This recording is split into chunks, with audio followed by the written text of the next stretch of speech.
Saat ini kedai kopi telah menjadi tren di kalangan masyarakat, terutama pada kalangan anak muda. Untuk itu para pebisnis kopi berlomba-lomba untuk menciptakan inovasi baru dari kedai kopi yang mereka miliki, seperti di salah satu kedai yang berlokasi di Jalan Jenderal Sudirman Palembang ini, membuat konsep yang berbeda.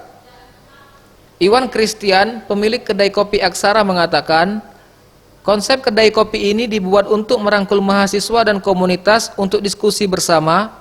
Membuat tempat ini berbeda karena tidak menyediakan wifi, hanya memfokuskan para pengunjung untuk ngobrol dan diskusi atau sekedar bertukar pikiran. Adapun menu yang disediakan di kedai kopi ini yang mengangkat kopi khas Sumatera Selatan, seperti kopi semendo, kopi pagar alam, dan ada juga kopi yang spesial dari kedai ini yaitu kopi gula aren. Jadi kedai Aksara ini bukanya baru jalan 5 bulan. Terus di kedai Aksara ini konsep kedai ini adalah untuk merangkul sejumlah mahasiswa dan komunitas. Mengapa kedai ini dinamakan Aksara? Karena Aksara itu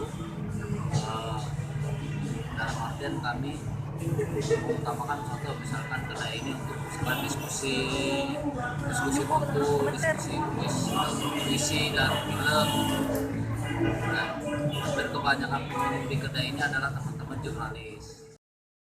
Tim Liputan Sriwijaya TV.